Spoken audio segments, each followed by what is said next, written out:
I'll be telling a story poem that may or may not have to do with subduing your dragons, and it is scripted, so I am breaking all the rules of the film. I'm very sorry. It's called Stop Tamagawa.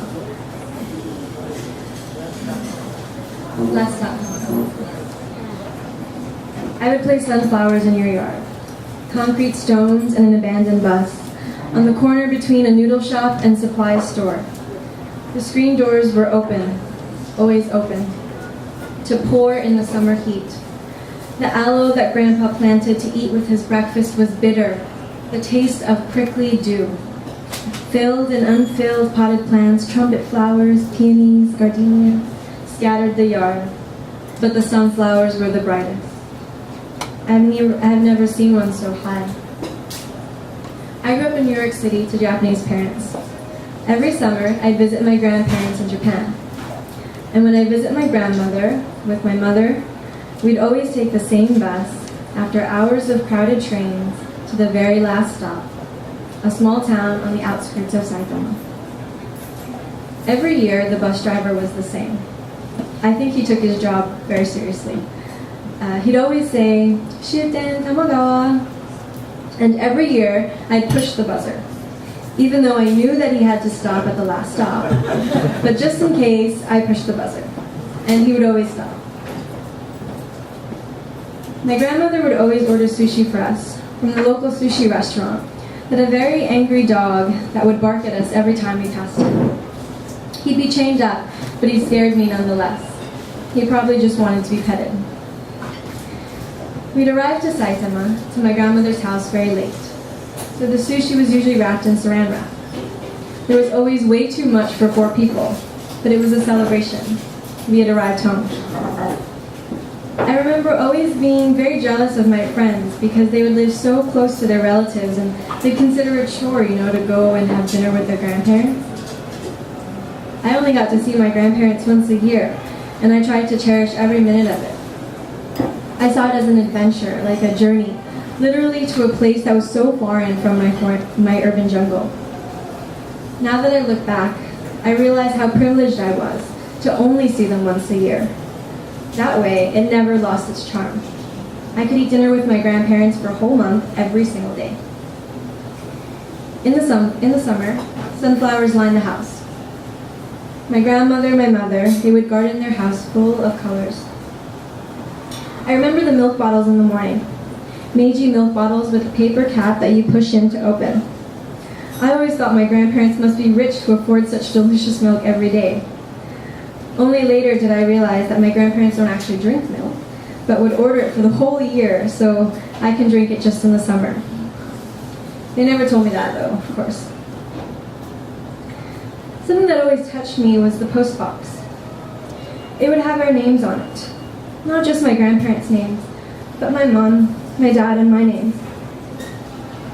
My grandparents never pressured my parents to come home, to live in Japan, to live with them. They knew what big dreams they had. But perhaps this was the one small, subtle ishi on their mailbox.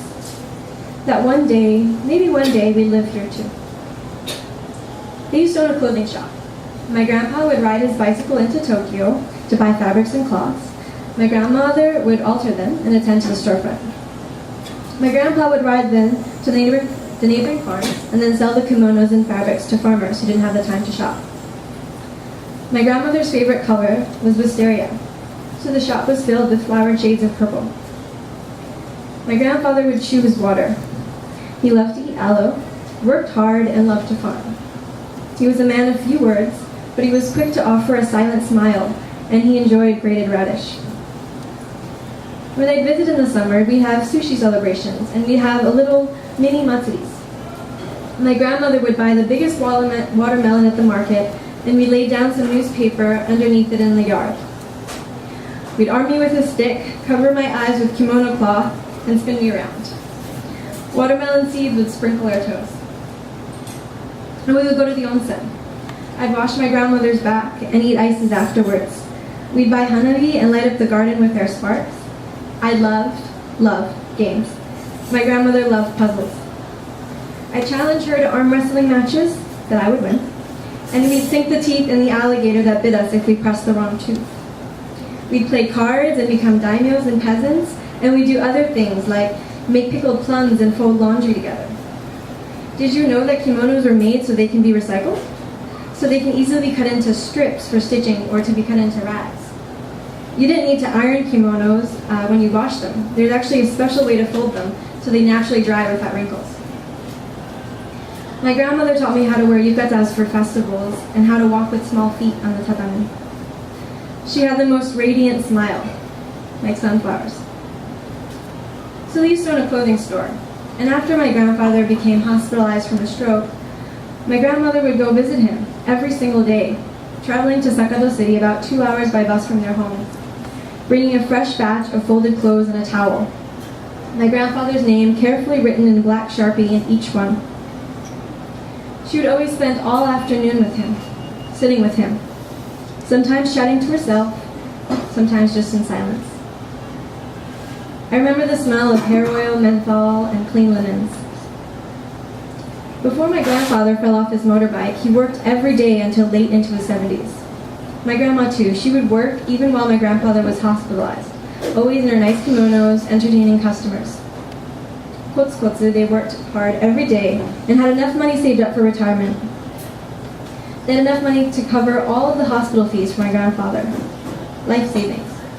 I always thought it was so you can live comfortably into old age. It's not. It's so your kids don't have to worry about taking care of you when you're old.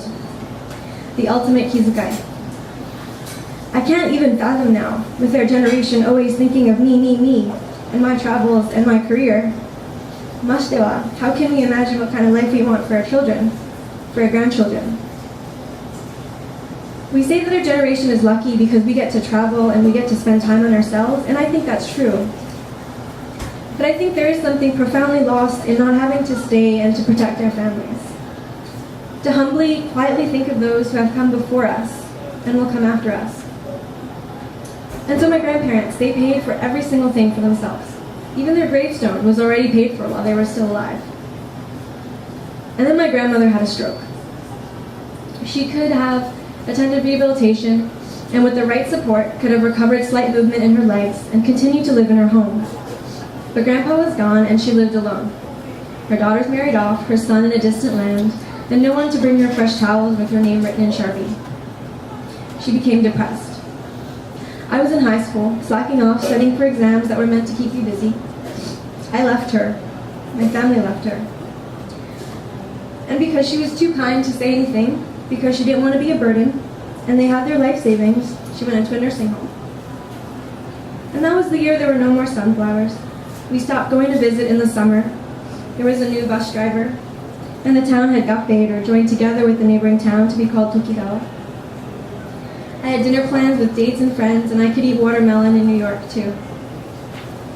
I don't remember calling or writing really. My cousin moved into my grandmother's house and he was a cameraman, so it was used as a darkroom at some point. Then I went to visit her in the hospital.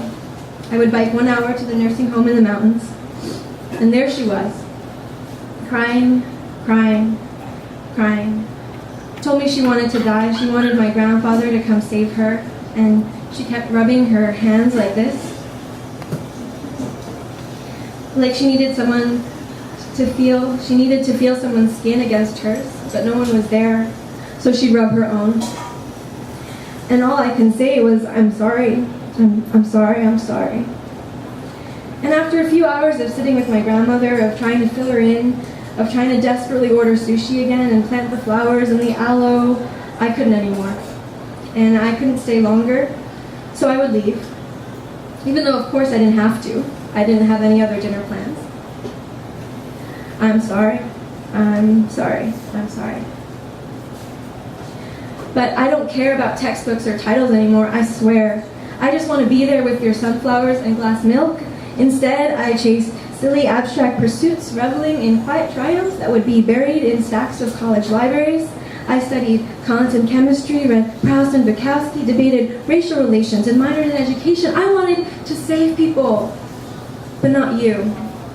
Because you wouldn't be in my textbooks. You weren't refugees in war-torn countries or at-risk underprivileged youth. You were just my grandmother. And what sort of title is granddaughter? It certainly wouldn't say a lot about my strong, independent, intelligent, career-driven persona. I knew I can travel. I can be a boss. I can be a title that people would think is accomplished. Look at me, I'm great. Look at me, me. Give me one more chance to make it up to you, please. Mail you the letters I never sent, the birthday, the anniversary, the how are you phone calls never placed. And to be there. And to stay longer because I can and want to.